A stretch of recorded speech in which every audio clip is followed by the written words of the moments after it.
नमस्कार शेतकरी मित्रांनो, गाव आणि शेती या आपल्या शेतीविषयक यूट्यूब चॅनलवरती आपल्या सर्वांचं स्वागत आहे.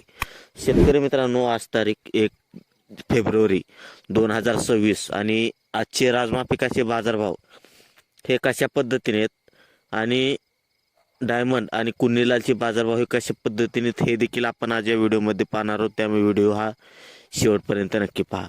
शेतकरी मित्रांनो, राजमा पिकाचे बाजारभाव हे आता आपल्याला वाढलेले पाहायला मिळत आहेत. तर मग कशा पद्धतीने बाजारभाव वाढलेत आणि बाकीच्या व्हरायटीला कशा पद्धतीने बाजारभाव आहेत हेच आज या व्हिडिओमध्ये आपण पाहणार आहोत.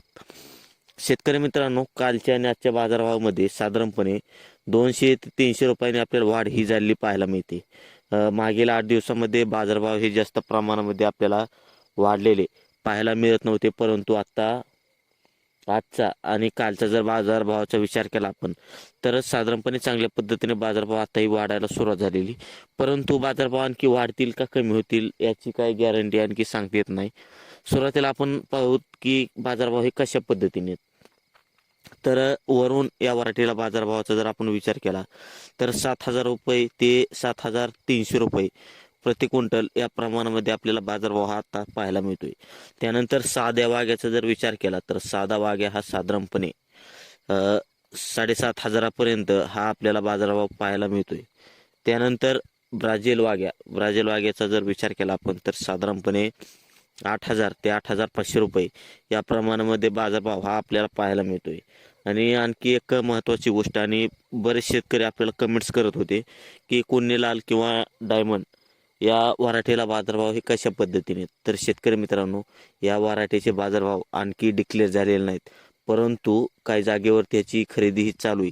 तर मग ती कशा पद्धतीने, तर डायमंडची खरेदी ही साधारणपणे 5,000 रुपये ते 6,000 रुपये प्रति क्विंटल या प्रमाणामध्ये डायमंडची खरेदी, आणि कुन्नीलालचा जर विचार केला आपण तर 7,000 रुपयापर्यंत याची खरेदी ही चालू आहे.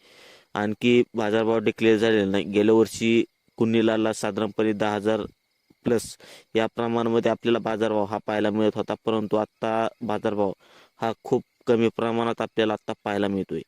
तर अशा पद्धतीने बाजारभाव आहेत, आणि राजमा विक्री करणं किंवा न करणं हा आपापल्यावरती अवलंबून असतं, म्हणजे प्रत्येक शेतकऱ्यावरती.